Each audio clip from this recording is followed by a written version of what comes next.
మామా, శ్రీరామనవమి ఎందుకు జరుపుకుంటారో తెలుసా మామా? ఎన్ని కష్టాలు వచ్చినా మాట తప్పని ఆయన, ఎంత శక్తి ఉన్నా గర్వం లేని ఆయన, అదే మన శ్రీరాముడు మామా. ఈరోజు జస్ట్ ఫెస్టివల్ కాదు, ఒక మహానుభావుడు పుట్టిన రోజు. త్రేతాయుగంలో ఈ ప్రపంచాన్ని రక్షించడానికి విష్ణుమూర్తి శ్రీరామ అవతారమెత్తారు అయోధ్యలో. శ్రీరాముడి గొప్పతనం తెలుసా మామా? తండ్రి మాట కోసం ఒక్క నిమిషంలో రాజ్యం వదిలేసి అడవికి వెళ్లారు.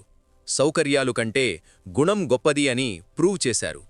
రాముడు అంటే ఉత్తమ కుమారుడు, ఉత్తమ భర్త, ఉత్తమ రాజు. లైఫ్లో ఎన్ని ప్రాబ్లమ్స్ కష్టాలు వచ్చినా ఎక్కడా కంట్రోల్ కోల్పోలేదు.